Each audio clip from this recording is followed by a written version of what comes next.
What's up, everybody? Episode 97.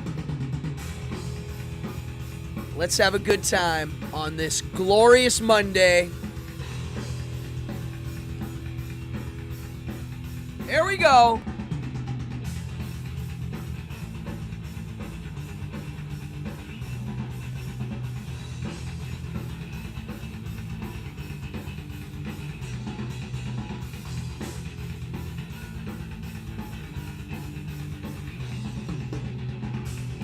Let's do it.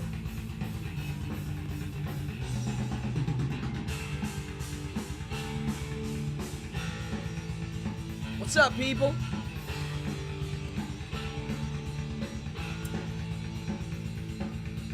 Happy Halloween. Happy Monday. Look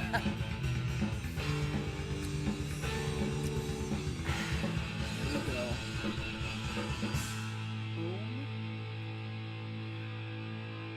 1, 2, 3, 4, 5. Cool. That was seamless. What's up, everybody? Wow, we got a cool group in here already. Ruby, Ruth, Achilles, Mark, Joel, Reverend John, Peter. What's up, people? Happy Halloween. I didn't get to see any of you over the season, but we chat online and we're friends. Talon, what's up? Cheers, everybody. I hope everybody had a great weekend and week last week. My voice is a little worn. Lots of shows this week. Yeah, let's chat. Let's have fun. I got some fun stuff to throw out there on the philosophical note. Yo, Fallon, how are you? How was the Poughkeepsie season? It looked nice. I saw photos of certain things up there. Looks like the Witchcraft District is doing just fine. Let me pour the rest of this water in the cup. And let me get my notes out. I got lots of fun things to chat about. News and whatnots. First of all, last week was one of my... Matt, what's up? Literally last week is one of my busiest weeks of the year. I have lots of private bookings and public shows. It's Halloween week. And I had a few cancellations, but honestly, I made up for it. I got last minute stuff. So my band Toilet Boys played last Friday, and we haven't played in exactly 2 years. It's been about exactly 2 years since our last show. I can't believe I'm at episode 97 either. I can't believe it. And so we played. I don't know what to say. It was perfect. It felt like we were playing at a Joe's Pub kind of a vibe, because it's not a rock venue. We made it one. And it was my band, and we had a guest guitar player, Paris Mayhew from the Cro-Mags and Agros. I'm going to throw this out right now. Go look at metalinjection.com. Agros just dropped a new video called City Kids. It's great. It's like an 8-minute hardcore rock, prog rock fantasy with a skateboarding theme, all shot in skate parks in New York City. Paris, it's his music project, but it's also he makes the videos, he directs them and shoots them. They're great. So check it out. Agros, Aggros. Where's my hat? I have an Agros hat somewhere. Anywho, that just dropped today. And I think it's already got 1 million hits on it. So this guy's in my band. We play, and the thing was, I was really concerned about the sound. I didn't care about anything else. I wanted it to sound perfect. But not perfect, but loud, clear, and tight. So tight means rehearsal, which we did, and we had really good rehearsals. And loud and clear means PA amplifiers. So the venue has a PA, and my guitar player, both guys in the band have amplifiers and cabinets. Amplifier is the box that sits on top of the speakers, for those of you that don't jam and rock bands. And the speakers are big. You know, it's like we call them cabinets because it's a big cabinet of wood. I did not have my old bass rig. I've been playing my whole life Ampeg SVT Classic. It's the amp of amps. It's the Dee Dee Ramone sound at the beginning of Lobotomy. That bass sound. It's crispy. It's loud. It's got lots of low, high, and mid. It's the most full-bodied sound I can find. And hey, Mama's in the house. And Amanda, what's up? Hi, Mama. And so I really wanted an Ampeg SVT, and I was going to rent one, even for this venue that's not a music venue. It's a pizza joint that sells amazing, high-end, 5-star food. It's not a normal place. So I was going to rent one. Then I realized to rent one would cost... In New York City, to rent music gear, it's not cheap. $200-$300 a night. And I need one for this one and a few more. So, I thought, my God, I'm going to buy one.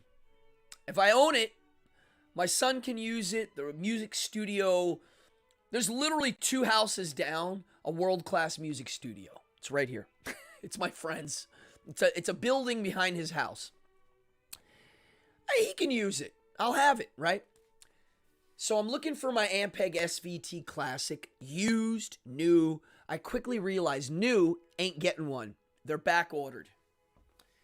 And this is just for the head, the amplifier, not the speaker part.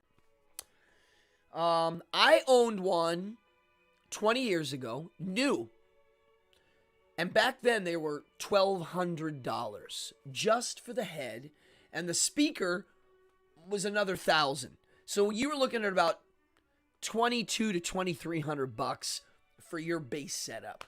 And a lot of guys use 2 speaker cabinets and 2 heads, you know. So that was my setup in the old days. I had SVT 8x10 cabinet, which means 8 10-inch speakers, and a 300-watt bass head. Well, I'm not getting one, and I'm looking around, I'm calling. It's been all week. I'm freaking out. I do not have a bass amplifier worthy of my band. And now I'm going to go with a solid state one, which is the kind that don't have the glass tubes. Galen Kruger, there's a few brands I like. I'll get one of those. I'll use it as a backup eventually. It's a good backup amp because they don't have glass tubes in them. So I'm looking for that. As I'm looking for that, I find an Ampeg. I found one not far from my house, used but pretty new. Now an Ampeg SVT head costs $2,400 new. I got one for way, half the price. I own it. It's here. It's actually over here. It's behind this. Look, here it is. There it is. Mind you, these things, all right, so this thing does not make any sound. It's just the power amp for the speakers. It's so heavy. I mean, you have no idea how heavy this thing is. It's crazy. So, I own one now. They sound amazing. It's mine. I'll get to use it for the next shows that we have rolling. And then, a miracle. Today, the bass player from the Lunatics says, yo, my head in Las Vegas blew up. And we're opening for them at Webster Hall in less than a month. And I said, all right. And she said, do you have a head maybe I could rent? And I was like, no, it's yours. Like, you can use my head. So she's going to use that as her backup. We're going to have 2. So I'll have a backup too. Because those kind of heads are the old-fashioned ones that they have glass tubes in them. It's a very different system. And I like the old system. I think it sounds better. So, I have that. We sound awesome. We played the show. Very successful. And then Saturday, I had a gig at a nightclub. Restaurant nightclub setup. And out of nowhere, I produced a burlesque show, magic show. I just whipped it up and we put it together. Sunday, I was at the United Arab Emirates consulate mission for the UN. They throw a Halloween party every year. I've done it now 3 times. Last year they canceled it, but this year it was pretty cool, and I got to gig with my favorite humans. Adam Realman, the strongman guy that I interviewed, and Keith Bindlestiff. 2 circus sideshow legends, and here I am. We're all in the same show at the United Arab Emirates mission in New York City. Too cool. And that was my Sunday Halloween. Now, I got up early that day. That was a noon show. So I was up late, up early, made myself into a magician, get there. But here's the cool part. I had Halloween night off. That's rare. It's a Sunday night, so not as many venues were throwing massive parties. And, I don't know about that. I think they did at one point. Yes, Fallon. Yeah, there was a time when we were getting our tube amps from Russia. Yeah, I think you're right about that. So I had Halloween night off out of nowhere, and I didn't really make a plan, and it ended up being an impromptu party. So that's that, and I'll talk about Halloween a little bit more later. My satanic cards are a little late. Anybody that ordered them, I'm sorry. I've been doing Kickstarters for a while. Almost everyone I've ever done has been late. I did not want this one to be late. I didn't. I wanted it to be early. Now I know why they're late. There's too many things going on. When you're in the, quote, manufacturing business, it's not like writing a story or me producing a show. When I produce a show, everything's at my grasp. And if I don't grab it, it's my fault. When you're manufacturing a product like a pack of cards, I'm dealing with factories and my partners in China and the paper and and then the money transfer. Good Lord. So anywho, it's going to be a little late, but it's getting ready. And I am so excited. The more I'm like starting to we're doing more, getting ready to dump a bunch of stuff. It's exciting because it is going to happen. What else about that? Yeah, we're getting ready to shoot videos. We're going to make the 3-card Monty videos soon. And then if you are on the special, we sold a handful of packages that are, what do you call it? It's a Zoom meeting with us explaining how we did it. We're going to probably end up doing that December-ish, January-ish. We'll see. Because we have to have the deck to do it. So, to anybody who donated, cheers. You're getting those cards. And, yeah, I'll keep people posted on it. All right, let's talk about Halloween. Because tonight's episode 97. Oh, if you're new, I don't know if there's anybody new in here. Hit the like and the subscribe. It's all I ask. Dude, I love donations. They're great. It's just, yeah.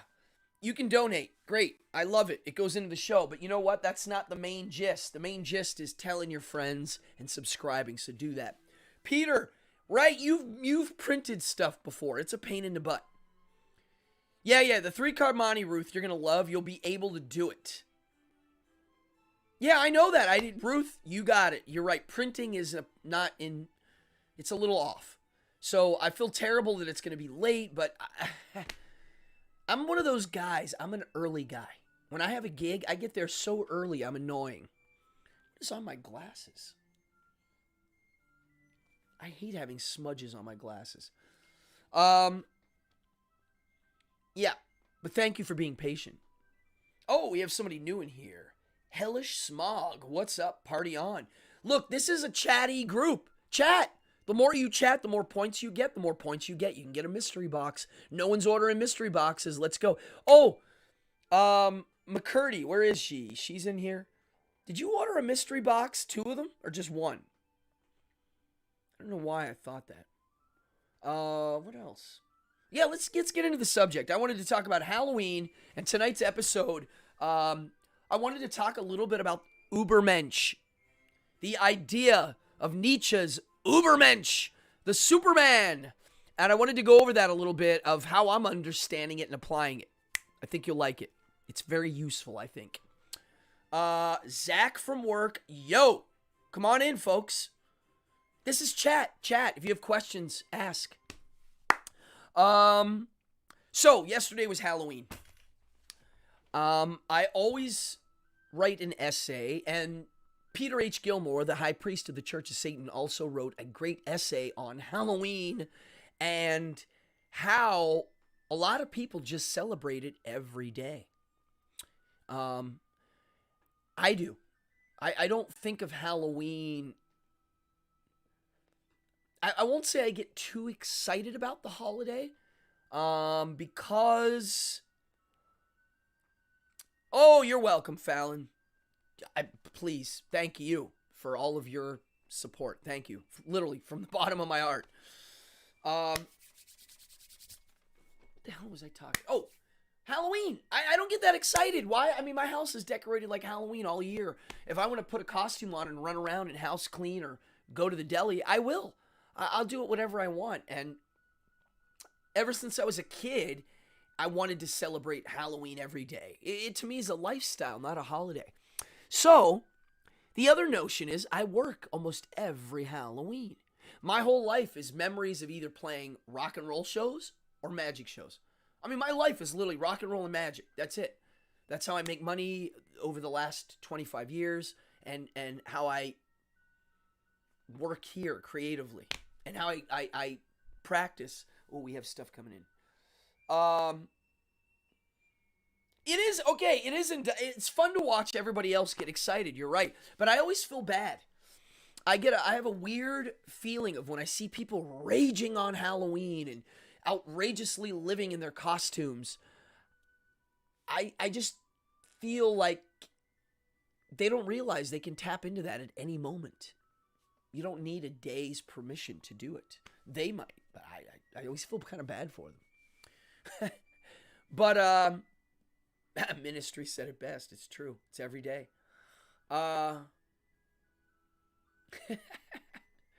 Refreshing. You're right. So for me, Halloween, Ruth, is about the sales on the next week. I get excited when I go shopping the week after Halloween and what's on sale.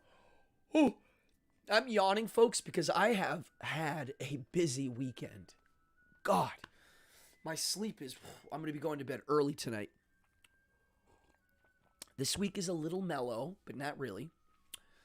So, when I think of Halloween as a child, some of my earliest memories are...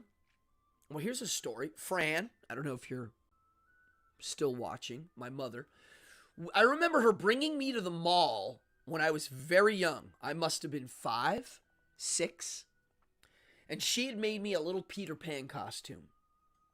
I had green tights, a little green hat, and I was a little Peter Pan guy. And I still remember walking into the Logan Valley Mall in Pennsylvania, and there in front of me were 4 gentlemen with white face paint and long hair. They were teenagers dressed up as Kiss. And I remember saying to my mom, "What is that?" And she was like, "Oh, that's Kiss." And that was my first introduction to Kiss, is kids dressed for Halloween. Yay! Ruth, I agree. Ruth just said, same with Burning Man. I feel bad for them, only having a few days a year to live as their real selves. I agree 100%. That whole Burning Man thing and Halloween and all of that, to me, they're states of mind. And when you tap into it, you don't need to go there. I can go to the beach and sit and close my eyes and enter Burning Man mode. Yeah, I don't need it. Oh, yeah, you remember that, Mama? You made me a Peter Pan costume.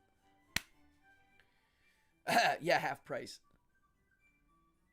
There is a picture of me in that costume somewhere, and when my mother moves, which is in 2 weeks, she's moving to this town, which is crazy. I haven't lived in the same city with you, Mom, since I was 17. Think about that. That's crazy. That's 33 years ago. So I haven't lived in the same city with my mother for 33 years. About, I think. So yeah, and also my early memories of Halloween clearly are trick-or-treating.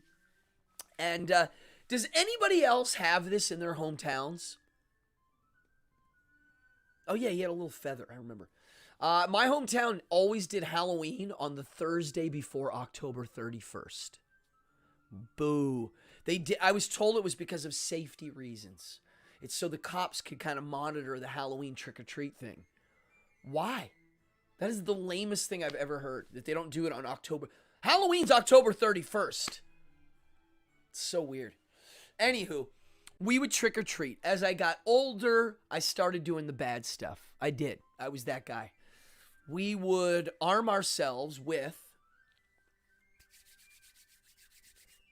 of course, toilet paper. That's the passive one. Then we got into eggs. Then they wouldn't sell eggs to kids during that season. I remember going and they'd be like, no eggs for sale. Then my friend's mother would buy us eggs. Jeff, if you're watching. We would do toothpicks in door locks in car doors. We would do, I remember buying pancake syrup and dumping it in the car, on the car windows. I remember soaping car windows. We were bad. I remember taking off gas caps and putting eggs in the gas caps. I remember, I can keep going. We were terrible. We would have so much crap in our suits. And, you know, yeah, egg control. Oh my God. That's great. Yeah, egg control. So in high school, we were bad. I remember like walking somewhere armed and a car pulling up, throwing a million eggs at us and us retaliating. They didn't hit us, but we hit their cars. So then they screeched to a halt, got out and chased us. So I remember running many times from cars. I also have a very strong memory of leaving New York City on Halloween night, 1995. I was going to see at Coney Island High, Murphy's Law and the Misfits' first show with their new singer. It was his first actual show. And I was leaving my house on 107th and Columbus. At the time, it was kind of gangy. There was gangs there. It was definitely dangerous. It was not what it is now. Now it's Columbia University students. When I was there, it was definitely hood. And if you weren't paying attention, you got mugged. I got mugged once right there. I fought my way out of it that time. So it was always like a little sketchy. So 5-story walk up. I go down. I think at the time I had a mohawk. And it might have been green. Can't remember. I think I did. And I remember walking out and leaving and looking across the street. And there was like 15 kids with eggs. And they just unleashed. And it was like a hail of eggs. And none of them hit me. It was like, do, do, do, do, do, do, do, do, do, do. And I was just like, kept walking quick. It was definitely dicey back then. I have so many stories of people getting shot in front of my house. I remember my apartment was so busy with human beings. And I mean, we were young and all the weirdos would come crash in our house. My fellow classmates would come. My punk rock buddies would come. People I just met, I'd be like, yeah, you can crash here. So there was a few times where my apartment was so busy that I would sleep on the roof. We lived on the 5th floor, so it was one little flight up and there was the roof. So I had a tent, and I would set a tent up. Sonny Corley. And, no, I liked Graves. I thought he was great. Yeah, he's just different. And so I'm sleeping on the tent in my roof, and I remember somebody running from the law across the roofs. They got stuck in the barbed wire. I'm like sleeping in my tent, and I hear, help! And I'm like, what? So I go out, and there's this man literally like stuck in barbed wire in between the roofs, bleeding, and he wants me to help him. And I'm like, yo, bro, I'm not helping you. Get out of here. You're bleeding all over. What are you running from? He looked like he was running for something. So he finally was like, screw you, and just kind of got out and went down a fire escape. I was like, yikes. So that was New York City in 1995.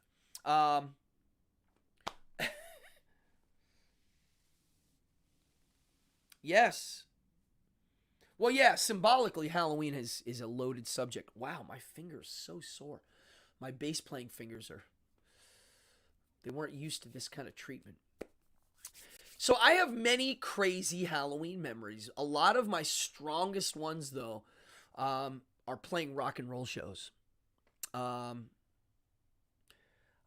We played at the House of Blues 2 months after 9/11. Well, Halloween night, right after 9/11, with the Damned in New Orleans. Crazy Halloween memory. I remember playing with, not on Halloween, but the day before Halloween, it seemed like Halloween, with the Cramps in LA. We played at Don Hill's. My second Toilet Boy show was Halloween night, and we dumped a bucket of blood on Miss Guy. I remember that. Very strong memories of that. Oh, wow. Oh, my God, that's great. From behind the trees. Yeah, we would do that too. We would like hide, and when cars would go by, we'd pelt them on the side. I mean, we were terrible. Did anybody else have this? Did anybody else do the toothpick trick? That's a terribly mean one. You stick toothpicks in the car door where the keys go in. Terrible. We did go to people's houses we didn't like. That was the plan. I remember making a list. God. It was like The Purge for children. That's a good idea for a script, folks. Like Halloween, like a movie based on kids going out for the egging thing, and it turns into something kind of crazy. Wow. Huh. That would be a good premise. So, anybody else do these terrible things? Is that just an East Coast thing, or was that also a West Coast thing? Toilet papering was an art form. If you were good, you could unravel it and throw them and totally do trees and houses. We got caught all the time doing that one. I remember people yelling at us out the window. Shaving cream. Yes. Okay. Yeah, that's right. I forgot about that one. Yeah, shaving cream was a thing too. We'd spray windows. Soap was the mean one. We'd write mean things on the car door, on the windows. Oh, ouch. Talon said, I had a friend who would take a crap in the bird baths. That's brutal. Anything publicly involving fecal matter, I'm out. That's just that.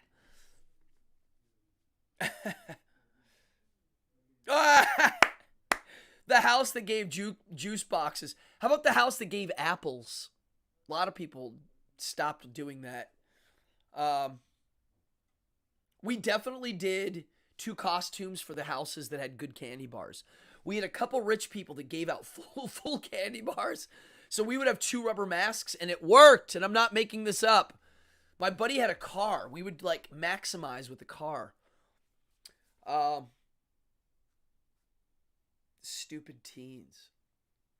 I love it. I mean, my kids, when they got a little older, they would get so much candy. So in New York City, when you trick or treat, you don't necessarily do house to house. Where I live, you can, but most places don't.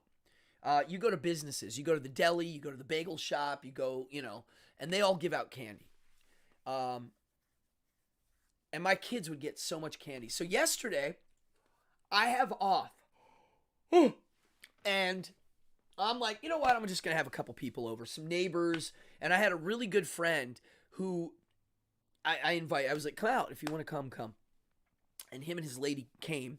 And I actually picked them up on the way home. They were interested. I said, hey, I'll give you a ride. So I picked him up, and him and his lady, we came home. And as I'm just trying to, like, unload from performing all day, the doorbell rings. I don't have a doorbell, but I hear boom, boom, boom. And I actually did get candy for kids. I had Pez. This much. A lot. And I opened the door, and it's all the kids in the neighborhood together. There was like 20 kids and all their parents on the sidewalk. And I know most of them. Most of their parents are surfers. Most of the kids, I see them on the beach, and some of them are little. And they were all there. It was adorable, and I got to give them all a lot of Pez. Okay, on Saturday they did it. Mother Nature's candy. Yeah, it is until you're 10 years old and you're trick-or-treating. You're like, yuck, give me a Snickers bar. Oh, I've had someone give me soda on Halloween. We used to get that. What else did we get? I remember getting some... Oh, I remember people giving away not only dollars, but dollars with religious things written on them. I remember that. I remember getting religious things from one house, and I have a faint memory of egging them right after. I really do. I have to confirm that. That's like a blurry memory. It's weird when memories do that. I remember like getting some like Chick tracts, and I think we egged them right after. Huh. I'll ask my friends. Oh my gosh. Someone has had a spreadsheet of candy dispersion. That's hilarious. Yeah, I mean, I always liked that aspect of Halloween. The trick-or-treating thing's kind of outrageously fun. I mean,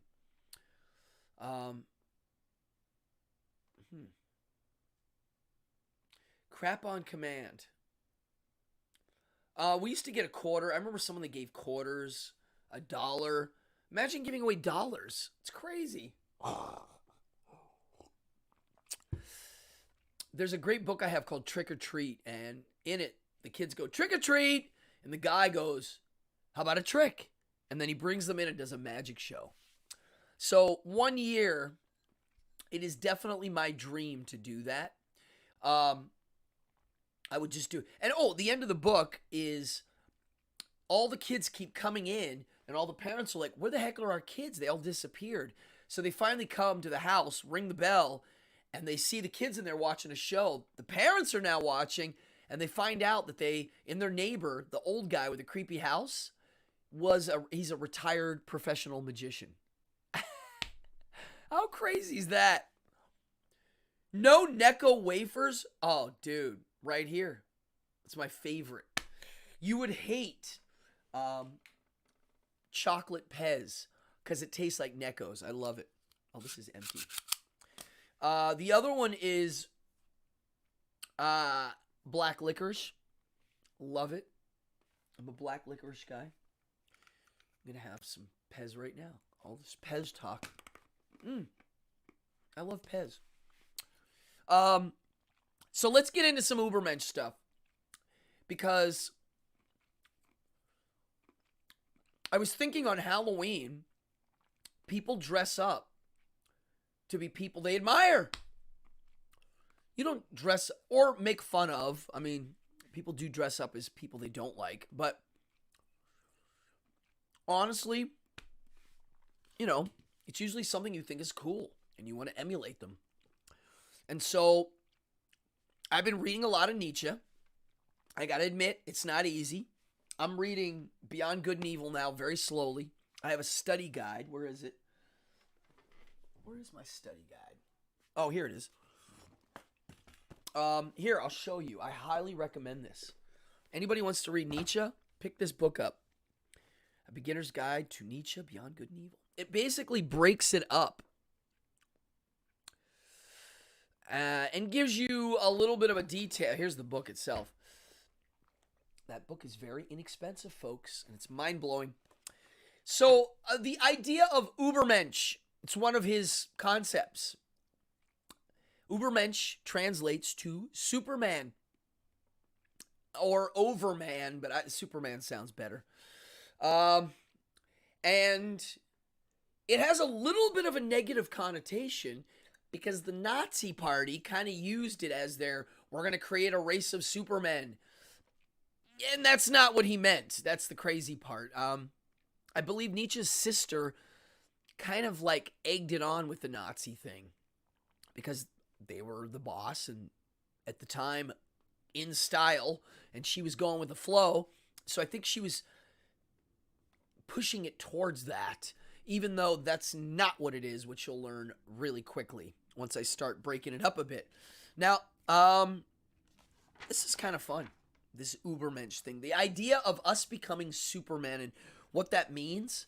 Thus Spoke Zarathustra, the novel, is basically this. It's this transformative thing that can happen to a person. Yeah, Joel, he's heavy. There's a lot in it. You kind of need a teacher to go through his stuff. Oh, you like licorice too, Ruth? I didn't know that. There's a lot of comments tonight. This is hard to keep up on. So, okay, so Ubermensch.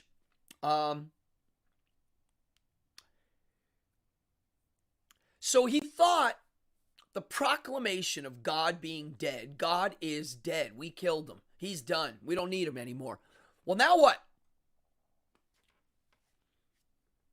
What are you going to do? Well, if God's dead, it's pretty easy to turn into a nihilist. I mean, what's the point, right? Well, the point is you can make yourself into a superhuman. And when I say Superman, superhuman, I mean here. This might be a part of it, which I want to talk about, but it's this. It's my mind. And who, what, where, when, why, and how, right? All right.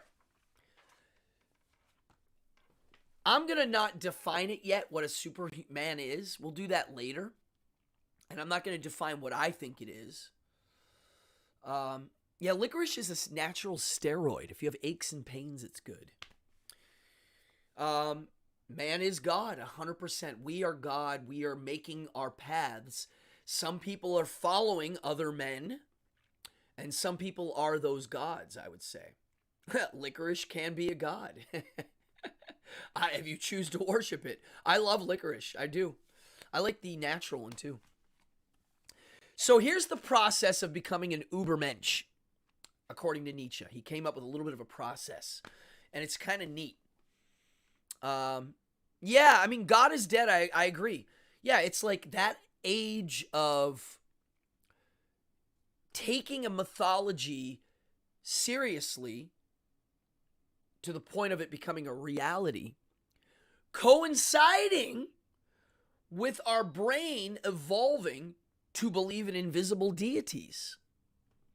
It's the final strike of, after we have some Darwin coming in, where we can honestly say, hey, that stuff really is BS. It doesn't make any sense anymore. It made sense, but now if you add all this stuff up, and on top of it, realizing what it is and how it functions, that's the first. You'll see it fits into this Ubermensch process. So in this process, first, as a person, you're a camel. That's the first phase.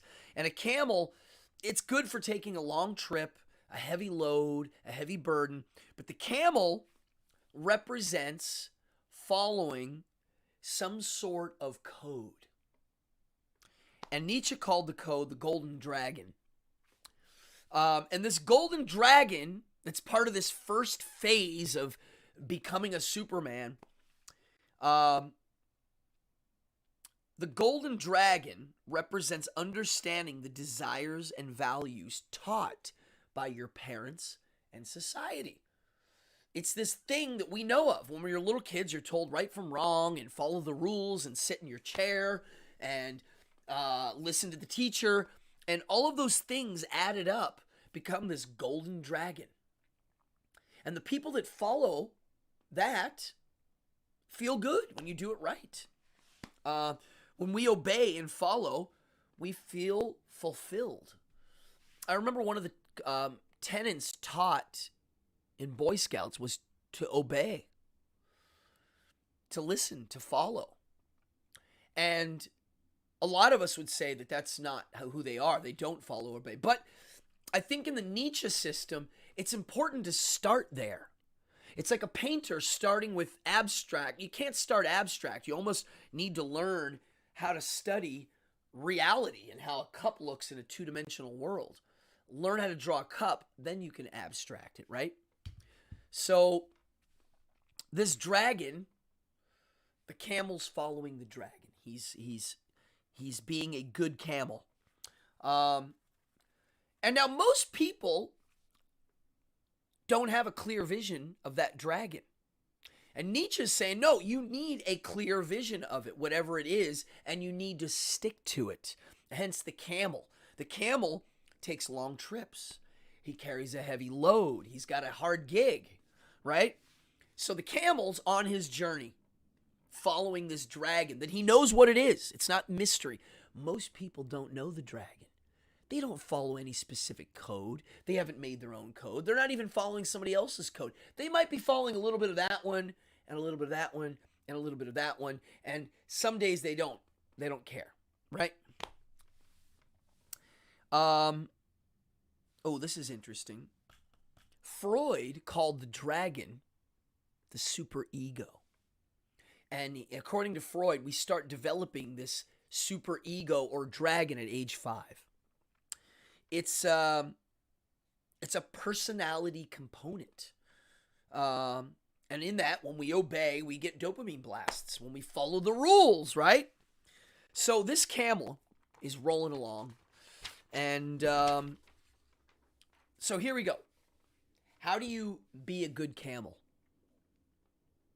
Repo Man code. I love it. So how do you find your dragon? So here's a way. You make a list of all the good and bad things that you admire. Things that you really admire in people. Qualities. Then make a list of the bad ones you don't like too, so that you can flesh out the good ones too.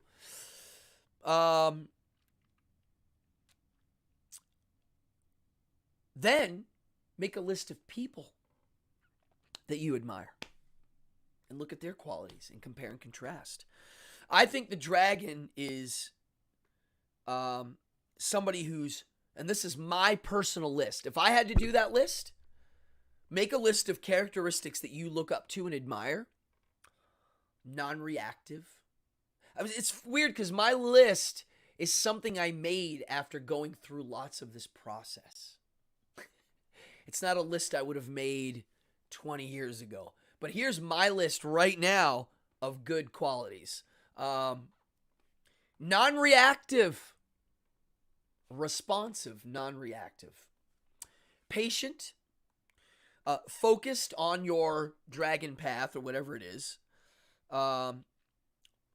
Fortitude, which is what the camel is. Prudence. You get prudence because of the next one I wrote, wisdom from experience. So you know where to hold back and not indulge, and you know where to indulge. I put down physically fit. The reason why is because I do believe if you're physically fit, it coincides with your mind. If you're out of shape and out of whack, it will cause chemical reactions that affect the mind. And just your feeling of who you are. Now, if you are out of shape and proud of it and don't care, maybe that's fine. I can't say that. Me, personally, I like being healthy. I feel better. And then here's one that again, most people wouldn't put. Understanding the world around, its mythology, and the belief systems of all those around. I mean, I'm living in a world and a sea of different people. I should know a little bit about what's going on. So that's my list. And then after you find the dragon, following it proves your strength and power. By following the rules, you're able to show that, your will to power, which is also Nietzsche. Now, here's the thing. All of that camel stuff always fits in this matrix. There's a matrix that it's in. And it is what it is. It's one thing. So how do we become a Superman from that? That's not the Superman yet. The next transformation is the camel to the lion. And the lion confronts the dragon. So the camel's doing his thing, and eventually the camel stops, gets enough wisdom, and he turns and he looks at this dragon that he's been following. that there's characteristics in there he admires. And he starts asking questions. The dragon's saying, this is how you do it. And the camel goes, and the lion eventually he says, no. So the camel and then the dragon are both reactions to the ideal values. Both of them. The camel's the positive one, and the dragon is the negative one, reacting against these paths. Now, according to Nietzsche, for this person to grow, the camel must turn into the lion. He has to. This is the questioning phase. I started doing this part pretty young. I started looking at the dragon in front of me at an early age and realizing. So the lion is self-conscious of his independent power. The lion knows he can rip up stuff. He's tough. And the answer he has is no when he's told what to do. I wrote down here, make a list of limitations from others. Make a list of things around you that keep you from you feeling like a lion. Whether it be people, relationships, work, the decor of your house, your physical appearance, whatever it is, make a list. The lion can create freedom for itself, but it cannot create new values. It doesn't do that, the lion. He becomes free by asking questions, but he doesn't create any new values. Just like the camel. He doesn't create any new values either. He's following them. The lion, he's also was following them, and now he's not. He's a wild animal. He might be violent and wild, and he's breaking things, but he's now stepping back from this system before him, the matrix of sorts. And that leaves the third part. The third transformation. I love visualizing. Imagine a camel and like its back ripping open and a lion coming out. And the camel's carcass is dead. And then the lion is just like, blah, no, I'm not following your rules. I'm a lion and I'm going to go out and do my thing. And then after he does that, the camel's mouth opens and roars and out crawls a child. And then the lion dies. So now you have a little kid. And that's the third and final phase. The child. The child is the creator. He's playful. He's creative. And the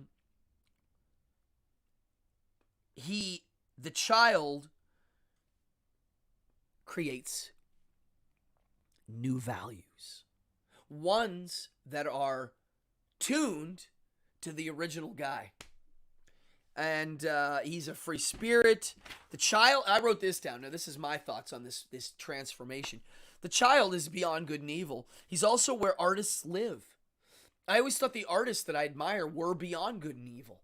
You could look at some of their work and think they were dark and hateful. You could also look at their work and think they were compassionate and warm. And so the child is where the artist lives, maybe. I wrote something down. Maybe artists suffer because they are at a child phase, but they skipped the first two parts, the camel and the lion. I thought of this today. This is my thoughts on it. I don't know what Nietzsche had to say about this, if he ever wrote about this, but this is my application of learning this today, and this is where I'm going to end it, because this is the chewing part where we're going to chew. I think better when I cross my legs. I don't know why. I'm curious to your thoughts on this, people. This is where I'm going to get a little deep. A lot of artists are good at an early age because the childlike nature and their creative juice when they're young is just flowing. and they don't follow any rules, and they're loose and free, and they're in free what is it, flow state as it's called now, and they naturally do it. And then when they're a teenager, they're doing it, and when they're a young adult, they're doing it, and they're constantly in this free flow. A lot of artists and performance artists, and I'm coming from a performance art background, so I'm gonna lean it to that. But whenever you go to art school, they take you in this child state and force you to go back to the camel state. A lot of people skip both of those. So they don't ever learn the child state from a discipline that is solid and filled with skill and detail that then you break free from and create your own set of rules and values and skills, right? It's almost like they skipped that phase, that formal learning process, the suffering part, maybe we should call it. It doesn't have to be suffering, but it is a journey of sorts. Yeah, Fallon. Artists are as nature, neither good nor evil, just as is. I love this. Yes, okay. Yes, okay. Boom, Peter, here we go. Peter's a visual artist, Peter Benedetti. You need to retain that free-spirited state of mind to remain as an artist as an adult. Yes. If you lose that, you're done. What if the artist as a person is awful, but the work is transcendent? Yes, okay. I think it's possible. Can you value the work on its own? Yes, I think you can. Can you set aside your issues with the person? Okay, such a great little thing there, Ruth, to chew on. Let's talk about that because this is happening now with cancel culture. Yes. Yeah. Okay. Okay. Great. This is meat. Let's focus on this because again, I mean, if you know me, you'd know I'm not into canceling anything. I'm actually into if it's really bad, do more of it and let's talk about it. It just I don't get it. So if someone's got a bad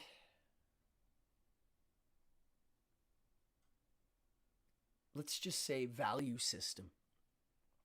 One that, let's say as a group, we can say, okay, that guy's got, his values are so bad that he causes death and destruction to himself and the people around him, right? We've all seen it, heard about it, been around it. And a person in that condition making good art, well, what can you learn from it? Well, I can learn from anything, honestly. I can learn from reading the Bible. I can learn from reading Mein Kampf. I can learn from reading the dictionary. It don't matter to me. I look at everything as an opportunity to understand another point of view, whether it be good or bad.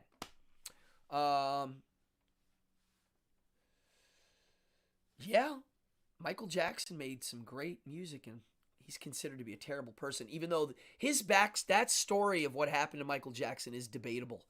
There's some good rebuttals on his story. But anyway, well, is it independent of the artist? I don't know if it's independent though. Because if a really bad person makes good art, I guarantee you can find the train. It's like I don't think it's independent. I think the art can be I can't take it away from being independent. Look, Charlie Manson, let's use him as an example. I think he's got a beautiful voice. You got game, girl. That song that it's like the first song on his record. I actually like his voice. I like his vibe. I even like some of his sayings. I don't like him as I mean, he did take advantage of people and he did terrible things. I still don't, I don't separate them. I personally don't do that. If I meet somebody and they're like, he's terrible, I'm just going to be honest and be like, he's terrible, but I still like his song. Do I like him? No. Do I separate it from him? No, I don't. I still know it's what Charlie Manson singing. So I don't know. I don't really separate it, I would say. In my world, the way I look at it, I don't separate it. Um, yeah, I just think there's something to learn from everything, and as soon as you hide it, you're denying that learning experience, that discussion, that anything. Um, Picasso was pretty damn unique. Look at your game, girl. That's it. I mean, really, I think he had a cool voice. Maybe he was a lousy live performer. I don't know. Um, oh wow, I'm a fan of the Manson family opera. John Moran. They took his words, Manson's words, and made kind of an opera. Listen, some of the things that Charlie Manson would say, I would agree with. Some of his notions, the poetic way he would talk about reality. I mean, some neat stuff there. Again, he's a kook. He caused problems, you know? But I do think we can learn from everybody, good and bad. So, um, now let's go back to this notion of the Superman. Why bother? Well, I look at it like when you can get to a level where you and I feel like I would never call myself a Superman or I found nirvana, but I do feel like I whole life have been lucky enough to have some sort of inner peace because I'm comfortable in my own skin. It's my parents, it's my upbringing, it's my chemicals, whatever. I always felt pretty comfortable in my own skin. And I didn't really care what other people thought, which is the goal in this Superman thing. So I think I already had it. And I do think that part, like I said, I had it at an early age. Mine kind of came in different parts, but I definitely had camel phase. Camel phase was me studying art formally at university. It was me reading books. It was me discovering philosophers that I liked, stuff like that. My lion phase, I've always had that lion in there the whole time. So no matter what I would discover, that lion guy was always there waiting to pounce on it. And then the child part, I didn't have to find it. I just had to keep it moving. Like Peter said, you can't lose that for an artist. So I think I've been doing these things, and I'll just continue to do them. That's my path. That's my purpose. So I wrote on stage. Oh, as performance goes, when I stopped caring about making mistakes on stage, I started to feel free. And ooh, what's this? Yeah, who else's skin would you be in? Yeah. Well, I think a lot of people think that. They're like, God, I wish I could. Like their brain is constantly looking for, instead of going, wow, I really like this person and what they do, and I'm going to cheer them on, study what they do, and go find my own thing. A lot of people don't do that. They do the other. They're kind of jealous and they want to be them. Art is the way to the absolute and to the essence of human life. Yeah. Creative action with sensitivity, that positive state of innocence. I also think art can be destructive and violent and powerful. It can go that way too. It can do both. Art is all of the above.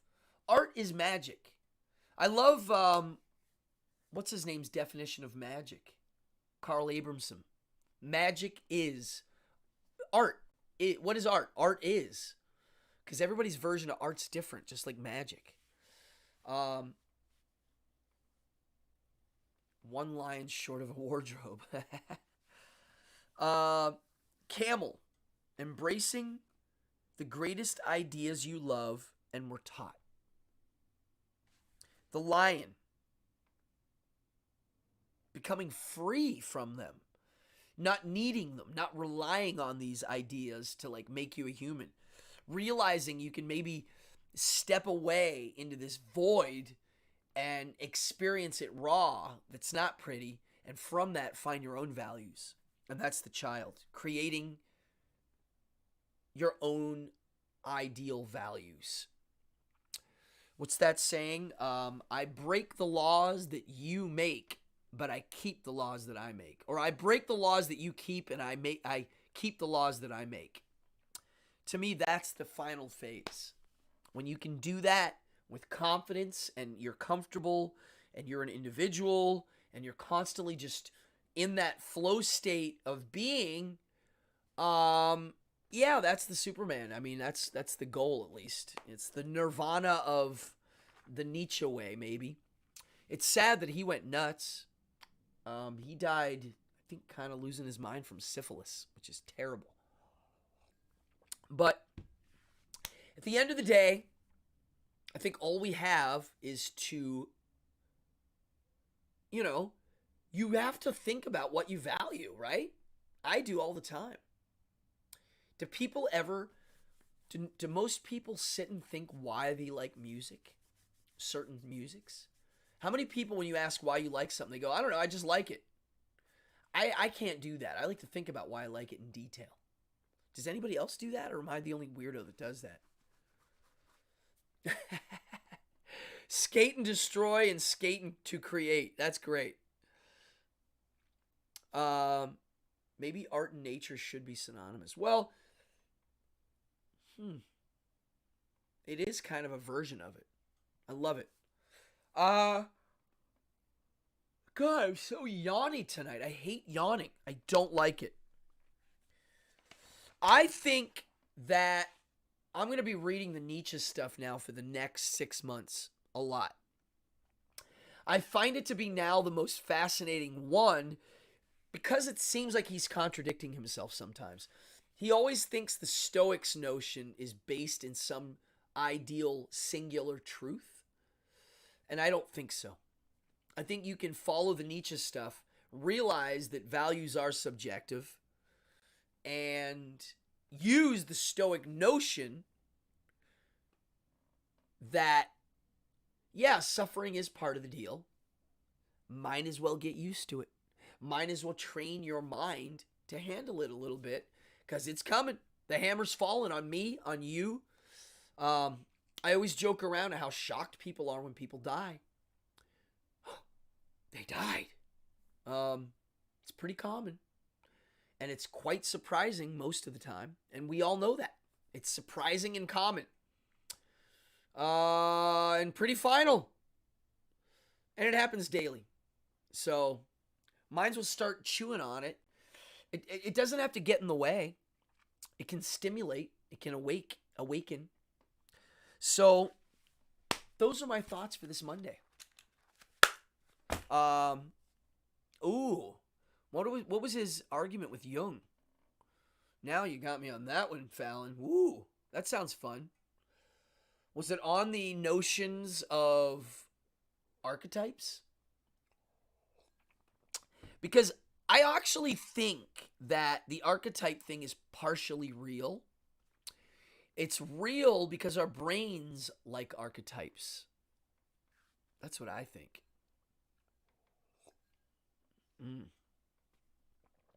Oh, don't know.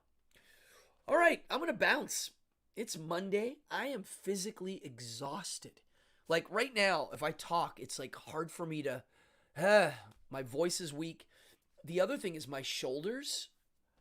Oh, it's hard for me to sit up like this. It hurts. Why? Because my whole life I've been carrying things that are too heavy for me to carry, like that amplifier and my road cases. And so this weekend was me loading gear. In, out, up, down, around, up the steps, down the steps. I need to chill. So I'm about to go have a nice warm cup of tea. Open a nice juicy book with a notebook beside it. And maybe eat some heavy THC edibles. That might happen tonight, folks. I need this to go away. Like right now, that hurts, that hurts, that hurts, and that really hurts. And that feels crazy. It's called getting old. No, but I'm going to deal with it. And having a spa in the backyard helps. But lifting gear, advice to the young rock and rollers out there. Lift weights. Get yourself strong before you have to lift that heavy gear.